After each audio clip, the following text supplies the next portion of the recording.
Hi, Brandon. I am doing this via web or video rather than in a text because I truly want you to hear my voice when I tell you how I feel. We can't talk sitting side by side because you stay so angry with me and you don't like me, and I understand why. I think you really need to understand why. Haven't you realized that since I've been here, you never have really liked me? You were never close to me. You were growing up, we were so super close. We weren't anymore. There was nothing there, but with me, it was a love of a special human that I had so many memories of them growing up. But we have a spiritual belief that it's not always the same beliefs. When I ask you to look up a walk-in, I don't think you did.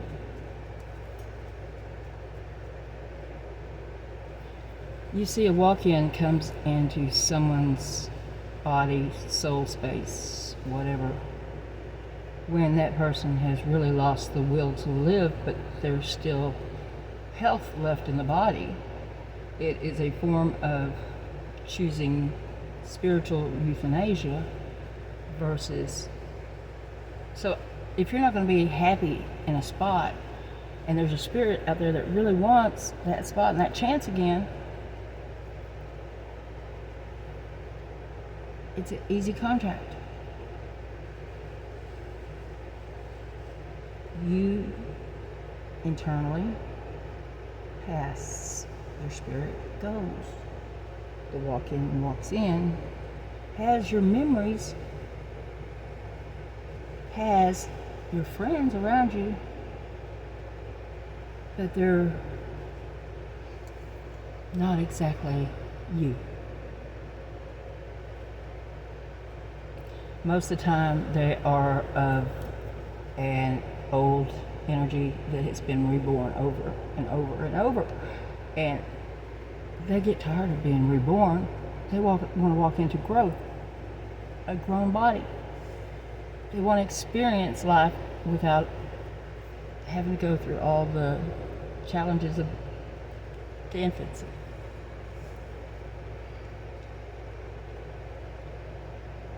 When y'all, and I say y'all because you were just as involved with this as anybody, took Ryan away from me, a little boy that just needed a family.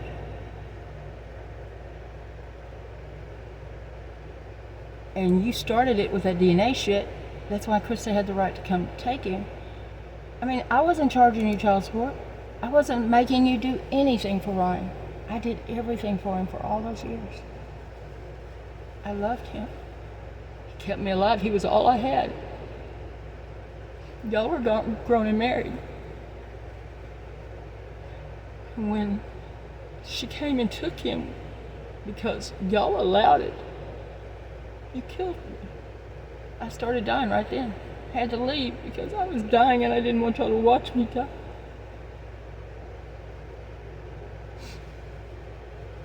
I came close over and over again, but it didn't click. I had to go all the way into death to be done with the pain.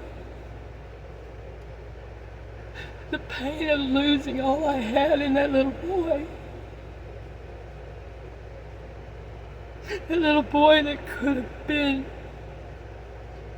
not alone right now, like he is.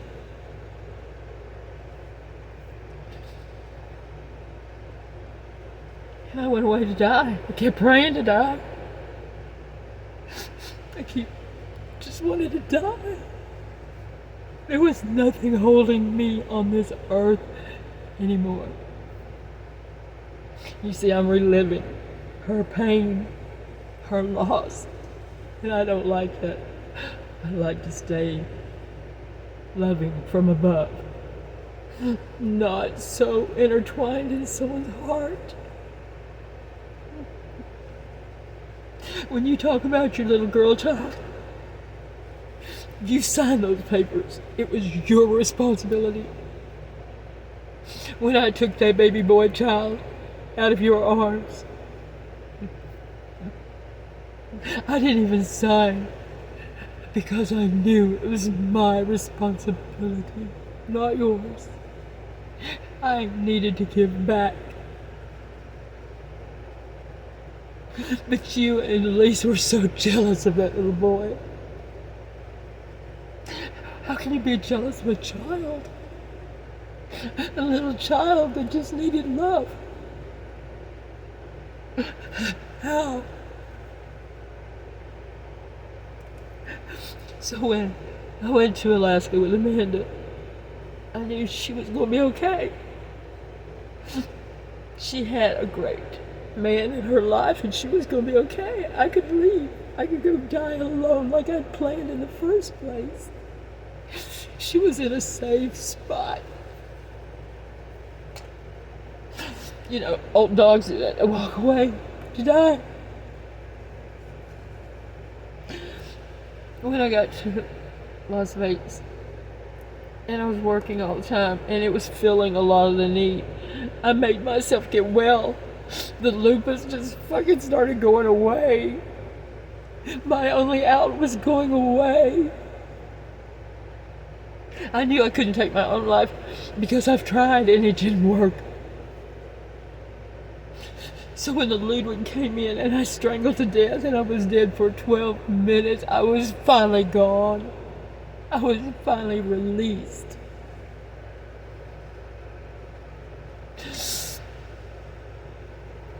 And I walk in. Me.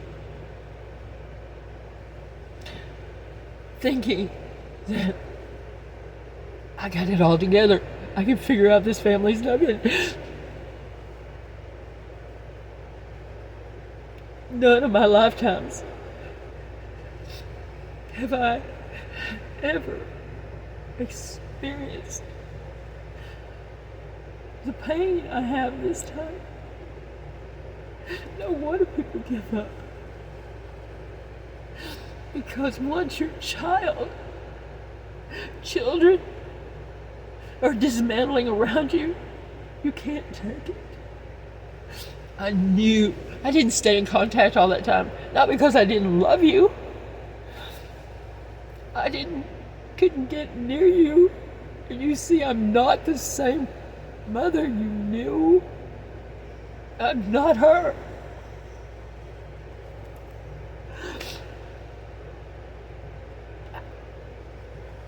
I would have loved to have known her, though, heart to heart, person to person, instead of just these painful memories.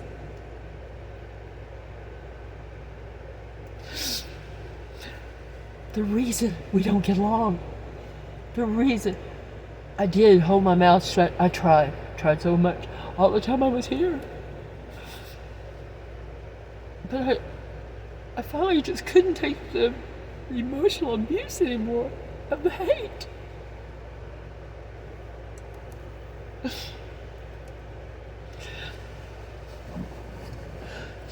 You sense in your heart, I'm not her. I don't react to things the way she does. I don't feel about things the way she did. I'm so much more here than what she was. Her heart glowed, but her soul was so weighted down by all the people she loved that never could love her back. Even with Mom. You know that when Mother died, she was actually a 13-year-old child. She was. She'd had 2 walk-ins already. We knew that. We talked all the time. That's why she couldn't figure out checkbooks or anything else. She wasn't dementia. Mother knew everything. But she was a 13-year-old child.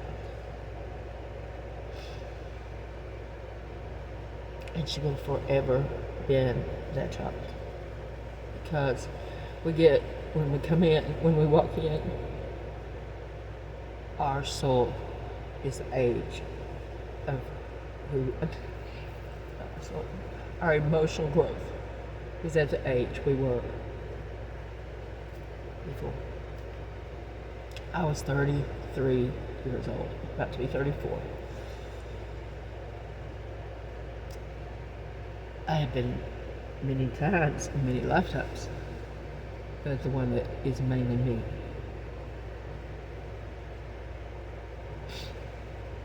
Is Mika. My name is Mika. Guess that's why they shoved me into a Michelle.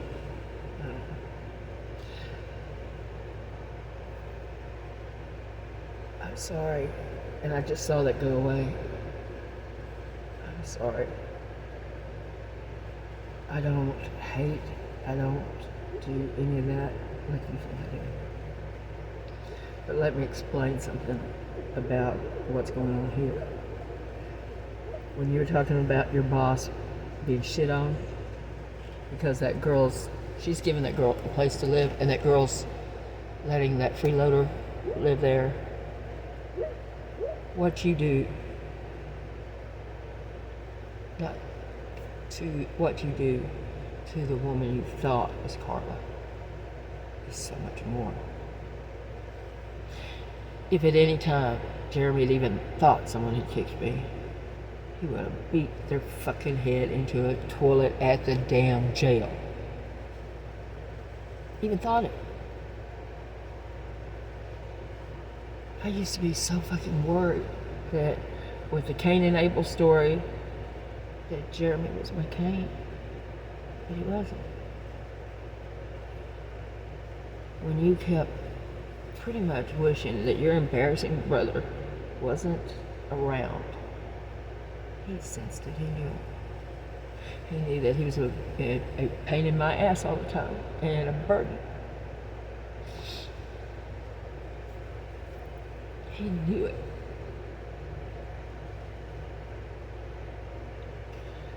And see, that's where I am with Colton. I don't think that Colton is evil or would do anything as bad as Jeremy did or had done at that point. But he was escalating.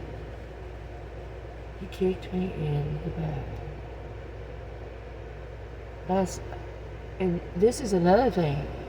Y'all think we're stupid. But isn't it funny that the nights that he's mad at me, he will beat the shit out of me in his sleep. Elbows, fists, knees, all night long, till I get out of that bed. And I don't have a place to go here. The reason I don't have any lights in here, except for this one, that, by the way, you fixed that one for me too, is because my overhead lamp that's never had a problem and that I've used ever since I've been here was sliced in 2 places and then plugged in. See, I stayed outside all the time at the house. He got to go in, and he said he was going to look for his shoes, but he was in here for a long time. Oh, and as you can tell, I do have my phone now. Tell him thanks. My new suitcase that I'd gotten 2 days ago, he'd already dumped and filled up with every wire we had in the house. See, he was planning on dumping a couple of my watches. I don't care about possessions anymore. Of course, he dismantled the TV again.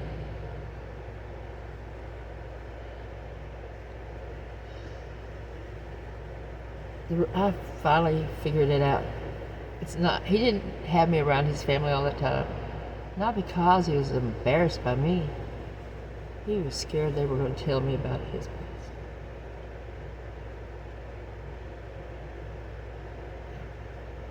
If that phone was in his sister's name all this time, like he says it was, she would have got him another phone by now. His family does not stay in contact. Of course, he tells me that all the time, that mine doesn't either. But that's fine. I'm okay.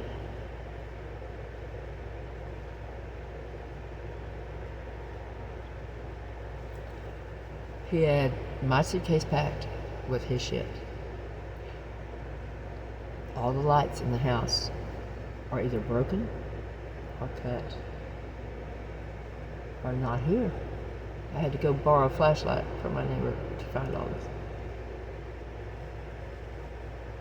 He does need a good, strong male friend, yes. And I pray to God you can help him. But when you keep saying meth, just because you think it fucked up your life, in reality, you did it. That's not what's causing this issue. Colton goes to work every day, but he don't have a penny when he gets home. He's gambling hardcore. Online casinos. He has his fucking bank account verified by this phone 50 times a day. 50 times a day I have to get a code off my fucking phone. He used my phone to get a Vimo account. But you know what's going on, though? It's not in my name, it's in your name. Your name. So when he starts bitching about his money, he started saying that he didn't have I had his wallet and everything. I was standing out there with nothing. Hadn't even been in this side of the house because he had pushed me out so much.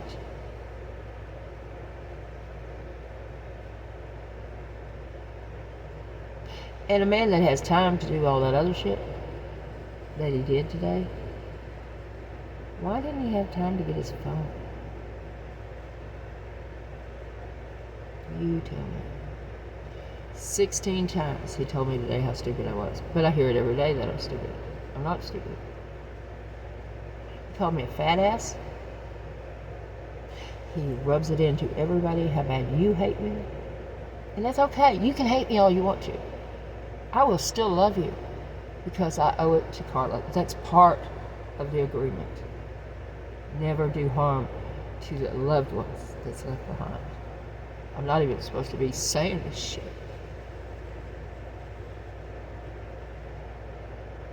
But it's true. Look at me in the eye. I can tell you your birthday. And I can tell you your passes and the little things you did when you were a kid.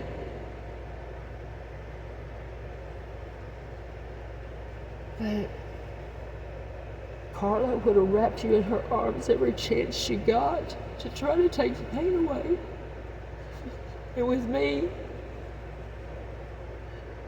I'm just sitting there wondering, how does this man think anything else was going to happen when he signed over his own rights?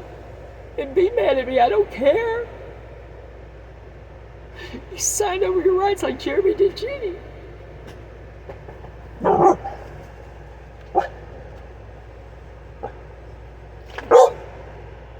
I'm not talking, Colton. You